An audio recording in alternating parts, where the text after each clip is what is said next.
પણ ખૂબ મોટો એક પ્રસંગ વણઝરમાં થયો। 73ના પૂરમાં જેમનું બધું જ ઉજળી ગયું, એ વખતની સરકારે અહીંયા કેટલાક પરિવારો સાબરમતી પૂરના પુનર્વસનના પેઠે વણઝરમાં વસાયા। વસાવાનું કામ તો થઈ ગયું, વસીએ ગયા, પેઢીઓ સુધી રહ્યા।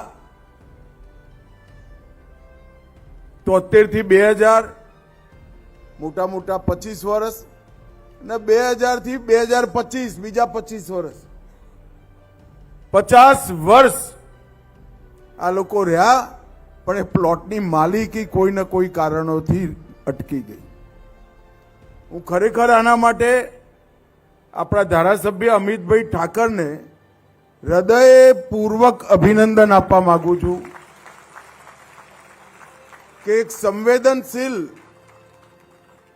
જનપ્રતિનિધિનું ઉદાહરણ એમને બેઠાડ્યું। એમને કહ્યું અમિતભાઈએ આમ કર્યું, અમિતભાઈએ તેમ કર્યું, બધું બોલ્યા માઇકમાં। મેં તો મારી જોડે આવ્યા હોય તો 2 ફોન કરી આપ્યા હોય, પણ ફાઇલ એવું પ્રાણી છે જેની પાછળ પડ્યા વગર કોઈ દાડો અંજામ સુધી ના પહોંચે, અને ફાઇલને અંજામ સુધી પહોંચાડવાનું કામ અમિતભાઈએ કર્યું છે। 173 લોકો આવડા મોટા અમદાવાદ શહેરમાં કોઈ મોટી સંખ્યા નથી, મોટી આબાદી નથી, પરંતુ એ 173 લોકોના જીવનમાં આજે બહુ મોટો પ્રસંગ છે। ક્યાંક જ્યાં 50 વર્ષથી રહે છે, જગ્યાની માલિકી આજે એમની, વેચવાથી માંડીને, લોન લેવાથી માંડીને, દીકરાને વારસો આપવા સુધીની બધી પ્રક્રિયાઓ આજથી કાયદેસર થઈ ગઈ। તો મિત્રો, ખરેખર ગુજરાત સરકાર, અમદાવાદ મ્યુનિસિપલ કોર્પોરેશન અને વિશેષ કરી અમિતભાઈ ઠાકરને હું હૃદયપૂર્વકનું અભિનંદન આપું છું મિત્રો, કે આ વર્ષો જૂના, 5 દશક જૂની સમસ્યાનો આજ નિવેડો આવ્યો છે। એવી જ બીજી સમસ્યા અમદાવાદ શહેરના 9 વોર્ડ ગોતા, ચાંદલોડિયા, બોડકદેવ, ઘાટલોડિયા, જોધપુર, મક્તમપુરા, સરખેજ, વેજલપુર, થલતેજ અને છેક સરખેજ સુધી, એમાં રહેતા 15 લાખ લોકો અને 4500 કોલોની, 4500 સોસાયટી, ફ્લેટ, કોલોની, આ બધાના ગટરના પાણીની નિકાલની વ્યવસ્થા નથી। કોઈની ઈચ્છા નથી એવું નહોતું, કરવા નહોતું માંગતું એવું એ નહોતું, પરંતુ આખું ક્ષેત્ર વસતા 2000 થી લઈ 2025 સુધી ગામડાઓ જઈ શહેર બની ગયું, અને એની સમગ્રતાથી ચિંતા કરવી હોય તો ખૂબ મોટું બજેટ પણ જોઈએ અને લાંબો સમય પણ જોઈએ। ક્યારનો પ્રશ્ન ચાલતો હતો, સેલા થી લઈ ચાંદખેડા સુધી સમગ્ર ક્ષેત્રમાં ગટરો ઉભરાતી હતી અને કેટલીક જગ્યાએ 2.5 ફૂટ ઊંચું ગટરના પાણીના તળાવો પણ બન્યા હતા। દ્રશ્ય જોઈ સંસદ સભ્ય તરીકે કમકમી આવી જાય એવા દ્રશ્ય હતા, પરંતુ હું ખરેખર હૃદયપૂર્વક અભિનંદન આપવા માંગુ છું। કુલ મિલાકર આ એસટીપી પ્લાન્ટ બધું પતી ગયા પછી લગભગ 400 કરોડ રૂપિયાનો ખર્ચો થશે, અને 1200 mm, 1800 mm અને 2400 mm વ્યાસની પાઇપો આની અંદર વપરાઈ છે।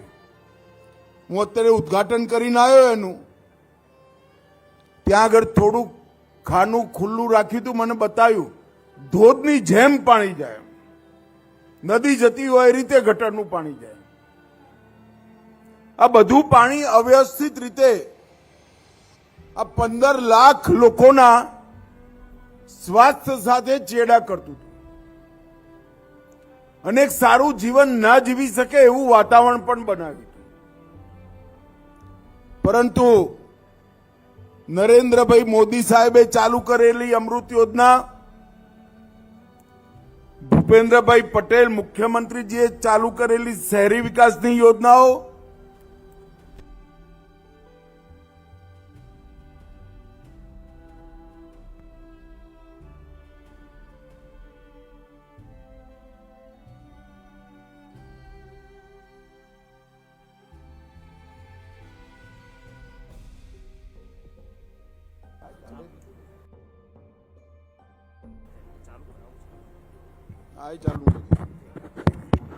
અમદાવાદ મ્યુનિસિપલ કોર્પોરેશનનું ઓન પોતાનું ફંડ, આ બધાનો ઉપયોગ કરી લગભગ 400 કરોડના ખર્ચે આ 15 લાખ લોકોના રોજિંદા ગટરના પાણીની નિકાલની વ્યવસ્થા આજે થઈ છે. ભાઈ, આપણે સૌ ગાંધીનગર મતક્ષેત્રના મતદારો નરેન્દ્રભાઈ, ભૂપેન્દ્રભાઈ અને મેયર સાહેબનો ખરેખર અભિનંદન અને આભાર માનવો જોઈએ.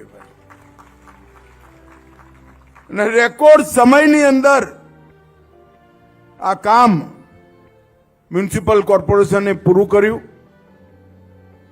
વેસ્ટર્ન ટ્રંક લાઇનનું લોકાર્પણ આટલા ઓછા સમયમાં થશે એનો મને વિશ્વાસ નહોતો. એશિયામાં પહેલીવાર માઇક્રો ટનલિંગ તરીકે જો ટેકનોલોજી છે, જમીનની અંદર જ પાઇપ નાખી દેવાની, ઉપર ખોદવાની જરૂર નહીં, એનો ઉપયોગ કર્યો અને રોજિંદો વાહન વ્યવહાર અને રોજિંદુ આવાજાહીને ડિસ્ટર્બ કર્યા વગર એ કામ પૂરું કર્યું. અને મિત્રો, મને તો ખરેખર સંતોષ છે કે 15 લાખની આબાદી એટલે તો એક શહેર કહેવાય. આખા શહેરની ગટર લાઈન આટલા ટૂંકા સમયમાં મ્યુનિસિપલ કોર્પોરેશનના અધિકારીઓએ પૂરી કરી. હૃદયપૂર્વક મ્યુનિસિપલ કમિશનર અને પૂરી ટીમને હું અભિનંદન આપવા માંગુ છું.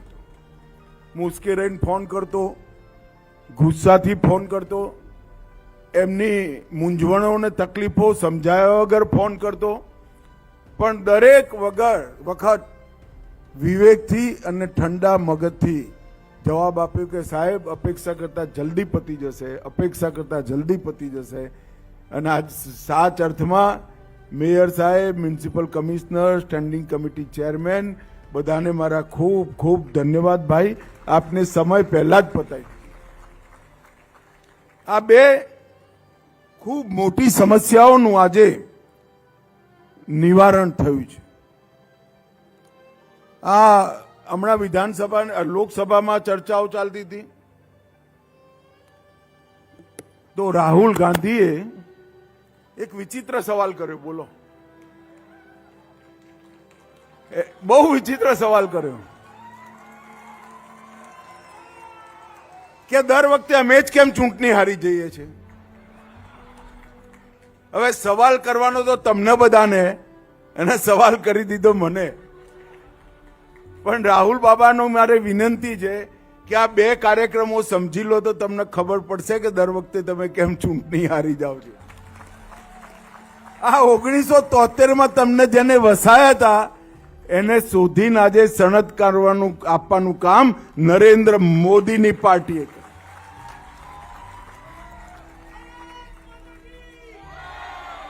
અને કોઈ મોટું આંદોલન નથી કર્યું. હું તો અહીંથી ધારાસભ્ય હતો, સંસદ સભ્ય થયો. કોઈ મોટું આંદોલન નથી કર્યું અમને. વણઝરમાં હું કેટલીય વાર આવ્યો છું, પણ કોઈએ મને રોક્યો નથી, કોઈએ માંગણીઓ નથી કરી. કશું કહ્યા વગર એક પ્રકારથી આ વર્ષો જૂની માંગણી સંવેદનશીલતાની સાથે પૂરી કરી દીધી. એનું કારણ આપણા વડાપ્રધાન નરેન્દ્ર મોદીજીએ પ્રસ્થાપિત કરેલી સંવેદનશીલ વિકાસની રાજનીતિ છે.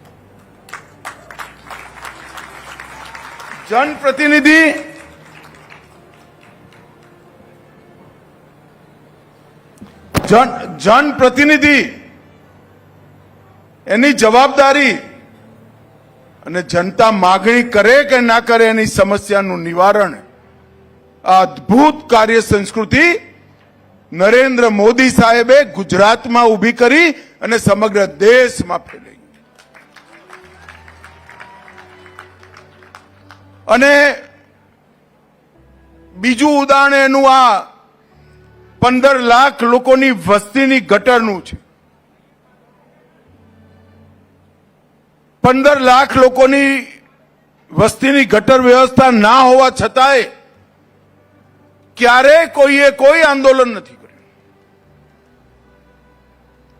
પરંતુ હું એટલું કહી શકું કે મ્યુનિસિપલ કોર્પોરેશન, ગુજરાત સરકાર, ભારત સરકાર, તમારા સંસદ સભ્ય તરીકે મેં જ્યાં જ્યાં ફોન કર્યા બધાએ જ મારા જેટલી જ લાગણી અને સંવેદનશીલતાથી આ ગટરના કામને પૂરું કર્યું. હવે રાહુલ ગાંધી આ સમજવાની જગ્યાએ SIR સમજવામાં પડી ગયા છે, જે એમનું કામ નથી. અને રાહુલ બાબા હજી તમે થાકી ના જાઓ હારથી. બંગાળ અને તામિલનાડુમાં એ હારવાનું છે, નક્કી કરીને રાખજો. અને 2029માં પણ ફરીવાર મોદીજીના નેતૃત્વમાં ભારતીય જનતા પાર્ટીની સરકાર બનવાની. એનું કારણ અમારી પાર્ટીના જે સિદ્ધાંતો, જેની સાથે જનતા જોડાયેલી છે. અમે રામ મંદિર બનાવીએ, તમે વિરોધ કરો. પાકિસ્તાન પર સર્જિકલ સ્ટ્રાઇક કરીએ, વિરોધ કરો. એર સ્ટ્રાઇક કરાવીએ, વિરોધ કરો. બાંગ્લાદેશી ઘુસપેઠિયા ભગાવીએ, વિરોધ કરો. કાશીનું મંદિર નવું બનાવીએ, વિરોધ કરો. 370મી કલમ હટાવીએ, વિરોધ કરો. ટ્રિપલ તલાક સમાપ્ત કરી દઈએ, તમે વિરોધ કરો. અને કોમન સિવિલ કોડ લાવીએ તો પણ તમે વિરોધ કરો.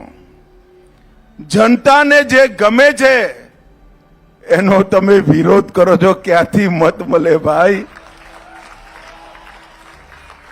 પરંતુ રાહુલ બાબાને સમજાવવાની ક્ષમતા મારી એ નથી. જેને પોતાના પાર્ટીવાળા ના સમજાઈ શકે એને વિરોધ પક્ષમાં ક્યાંથી સમજાઈ શકીએ ભાઈ? પરંતુ મિત્રો, આજે મને ખરેખર સંતોષ છે કે નરેન્દ્રભાઈએ જે કાર્ય સંસ્કૃતિ ચાલુ કરી, વિકાસની રાજનીતિ ચાલુ કરી અને સંવેદનશીલ જનપ્રતિનિધિઓની પરંપરા ઊભી કરી, એનું ગુજરાતમાં ખૂબ સુંદર રીતે અનુસરણ થઈ રહ્યું છે. હું ભૂપેન્દ્રભાઈ, મેયર સાહેબ અને વણઝરની આ સમસ્યાના નિવારણમાં અંત સુધી જેમને પરિશ્રમ કર્યો એ અમિતભાઈ ઠાકર, ત્રણેયને અભિનંદન આપી મારી વાત પૂરી કરું છું. આજે જે 173 લોકોને સનદ મળી છે એ સૌને ખૂબ ખૂબ અભિનંદન. કંસાર બનાવીને ખાજો અને ખૂબ સુખરૂપ જીવજો. વંદે માતરમ.